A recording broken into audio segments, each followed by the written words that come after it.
Hey, thanks for stopping in.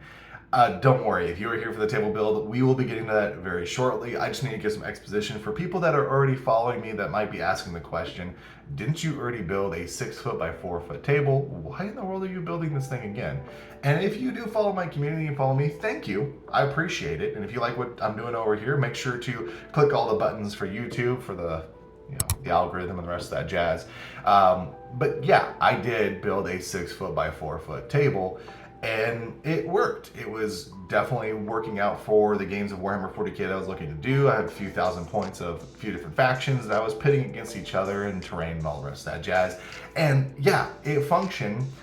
But the thing was Frankenstein's monster because it was a hodgepodge of all kinds of different screws and nails and scrap pieces of wood that I can find while I was trying to build it on a budget. And come to find out, this table I built here was fairly budget itself, and it was a lot better as well. Now, the Frankenstein side of things, that became really apparent whenever we came downstairs for a tornado. My family and I, my kids, and everybody just hunkered in this office. And I found out one, it was probably more dangerous than the tornadoes outside, with all the sharp corners, the edges, the splinters, the screws sticking out, all the rest of that jazz. It was not probably safe for my kids to be climbing underneath. Two, it also took up a lot of space, and honestly, I don't play a lot of larger games of 40k or really kind of anything anymore. So I wanted to build a table that was functional for the smaller games like Combat Patrol and Incursion, but also playing, Magic the Gathering, Pokemon, D&D, whatever suits my fancy at the time. I want to have a table that's good for doing that as well too. Just like any project, I'd recommend planning things out ahead, making sure you have the right lengths, the right material, and taking a look at your roadmap before you start doing any real work. Now going into this, I knew I wanted to have a table that was big enough to at least fit games of Warhammer 40k Combat Patrol, which would require a 44 by 30 inch playing space, or have a table that's big enough to seat 4 different people around the table with Magic the Gathering playmats, which would be a 47 by 26 inch. I decided to go a little bit bigger on each side. I went with a 50 inch by 30 inch table. That way I had enough game space to do all the things I really wanted to do and have a little bit extra as well. I also knew that I wanted to make the table at least 30 inches tall to help accommodate everybody to play around comfortably and accommodate normal chairs and 6'4" people like myself.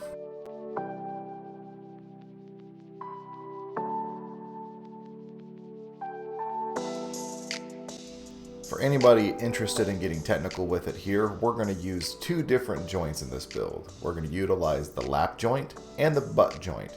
Lap joints are overlapping pieces of wood. The butt joint are where they're butted up against one another. These are simple for people that have little to no woodworking experience, but just know that they're not as strong as other joints that might be out there, but they do function just fine for this build. Let me know in the comments what your favorite joint is. I'll learn how to do it. Now, in order to create the interlocking tongue, I'm going 1.5 inches deep into the board for the cut, making a square that's also going to have another side that's about 1.75 inches across.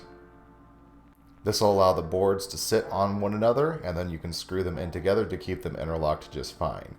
Take a look at the cut here. The one that's colored is the one I'm working on getting rid of. Now, sometimes if you're a little bit better at this, you can get it off the first go. Other times you might be like me, you may have to use a hammer or a wood chisel to bust the thing out. Thankfully I had mine handy and nearby. It's not necessary, but it does help in a pinch. Repeat this step until you have notches cut out on both of your table edges for your long and short pieces.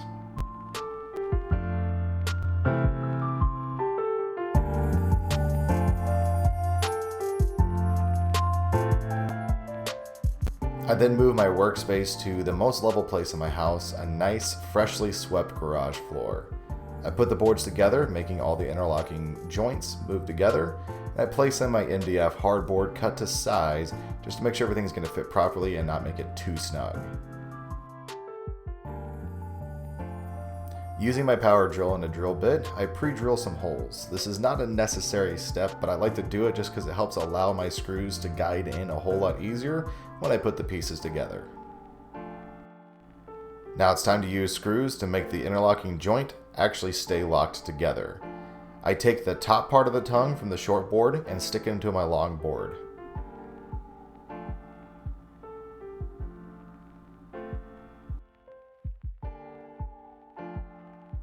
I then take a screw, going through the bottom tongue of the long board, going into the short board. This will allow the joint to be able to tie in strongly together and help keep this corner locked into place.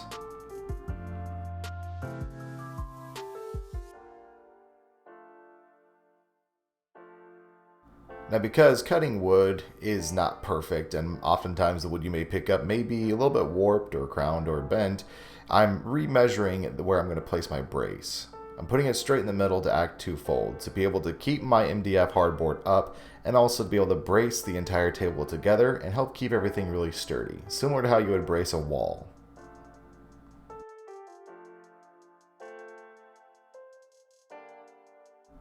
Now, deviating a little bit from my original plan, I decided to put in a few diagonal braces that'll help keep that frame a little bit stronger together and give another piece for my legs to tie into to keep the whole thing together and help the table from not having to shake so much.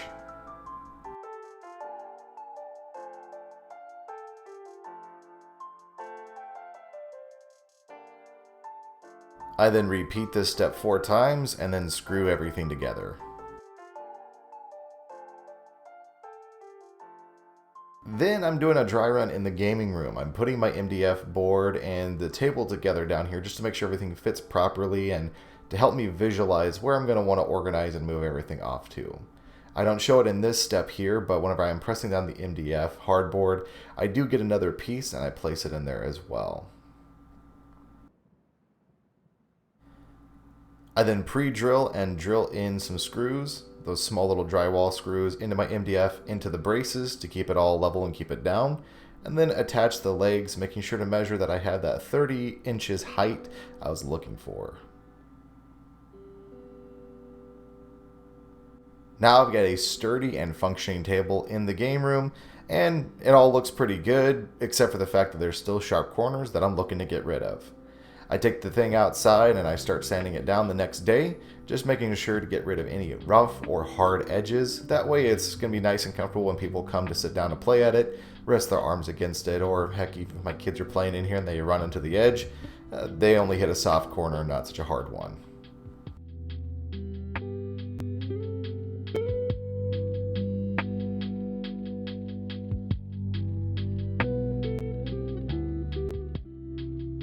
Now, I'm not gonna lie, I was extremely thorough in my sanding of this thing. I kept going with it and going with it because I wanted it to be as good as I can make it. I really wanted my work to be my signature and I wanted it to show for my friends. Eventually, once I got done sanding, I was happy with all the corners and rough edges. I moved on to staining with a homemade black stain I made. I wanted to be able to see the wood grain, but also had the thing black and be able to contrast against the brown MDF hardboard. I brought the table back downstairs, put some screws back into the legs, and now I had my fully functioning and completed table sturdy enough to hold my weight. And there we go, fully functioning game table that I've been able to play a lot of different board games on, card games, tabletop, miniature games, just kind of anything my heart desires. Right now it's kind of storage for a crap ton of sprues. But hopefully I helped inspire you guys to create your own table. Put your own hands, your own tools, and your own kind of effort into building something that you get to sit around with every time you, your family, and your friends gather together to enjoy some memories together. If you like what I'm doing here on the channel, feel free to check out any of my other videos. If you've got suggestions, put them down in the comment section down below. And until the next time, be good to yourselves, and we'll see you there.